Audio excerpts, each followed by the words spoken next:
Bien sûr, de crypto, les infos crypto pour ceux qui n'ont pas le temps. Bitcoin ne peut plus mourir et ça, c'est une bonne nouvelle pour notre portefeuille. Les gars, on va parler de ça aujourd'hui. C'est parti, le BTC, il est repassé sous les 26 000 dollars. On est à 25 975 dollars, moins 0,4%. C'est pareil pour Ethereum, 1660 dollars. On a un gros retracement du côté d'XRP qui perd 5%.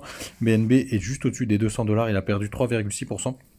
Crypto Clébar est pas très loin, Missile Sol qui perd 4%, Matic 3,5% et des grosses contre-performances du côté d'Avax, Leo et XLM qui perdent entre 4,5% et 5%. Le bas du tableau, c'est pas beaucoup mieux. On a juste le petit ETC là qui a fait un petit rebond aujourd'hui. J'ai reçu quelques alertes, il a pris un petit 1%, mais c'est pas très beau de ce côté-là, les gars. Du côté tout simplement du weekly, puisque on est lundi et qu'on a eu la belle clôture de bougie weekly hier, on a maintenu les 0,382 pour que ce soit ultra bullish. Il faudrait qu'on ravale complètement cette bougie, mais alors vu le dump, ça me paraît quand même assez compliqué. Regardez, la dernière fois qu'on a eu une bougie rouge assez costaud comme ça, c'était au crash des FTX.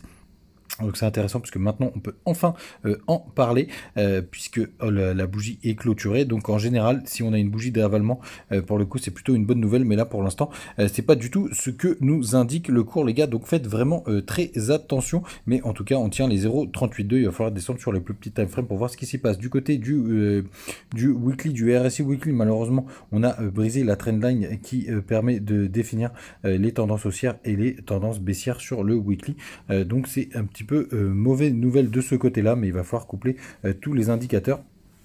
Du côté du MACD, pour le coup, pas grand chose à dire. On a eu un nouveau croisement, mais pour l'instant, ça va en haut, ça va en bas. Il n'y a rien de très clair, comme ce qui s'était passé d'ailleurs en 2019.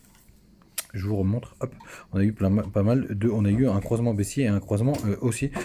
Finalement, c'était pas aussi dégueulasse que ça pour le coup, puisque c'était plutôt sur cette période-là. Malheureusement, si on la compare à celle-là, c'est plus grave, puisque ça voudrait dire qu'on aurait un autre dump. Mais en tout cas, les gars, pour l'instant, on tient les 0,382 et si jamais on vient les breaks, n'oubliez pas la target principale 23 652 dollars et 21 730 dollars. Mais pour l'instant, c'est un peu trop tôt pour se projeter. Il faudrait vraiment les breaker.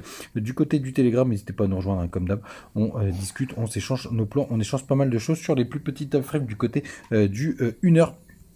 Je vous montre tout de suite ce qui s'y passe. Tiens, on vient récupérer les 26 000 dollars en direct live. Vous voyez, on est en train de faire un très gros range hein, qui est assez clair. Hein. C'est celui que je vous l'avais annoncé hier du côté du 4 heures. Pareil, rien de très intéressant. Même si on a MACD qui a recroisé, c'est beaucoup trop tôt pour annoncer quoi que ce soit. Et du côté du daily, on pourra avoir un tout petit W qui est en train de se former.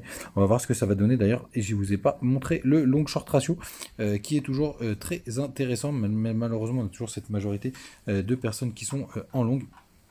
Donc une correction n'est pas à exclure. Du côté des open interest, on voit que c'est complètement plat. Alors là, il n'y a plus personne qui prend position. Donc ça, c'est le nombre d'ouverture de position. Donc c'est vraiment très calme sur le spot. On atteint, est-ce qu'on atteint un nouveau plus bas? On a atteint un nouveau plus bas, donc ça achète plus du tout. Et vous voyez, les fundings sont très neutres. C'est-à-dire que pour le coup, vous payez, vous êtes payé, etc. pour prendre position. Donc rien de très intéressant de ce côté-là. Le Bitcoin, les gars, ne peut plus mourir. Tout simplement. J'ai pas de news pour vous montrer quelque chose en particulier, mais à partir du moment où il y a les ETF spot qui ont été demandés, vous vous doutez bien que BlackRock ne lâchera jamais l'affaire. Donc ça, c'est plutôt une bonne nouvelle pour nos portefeuilles, les gars.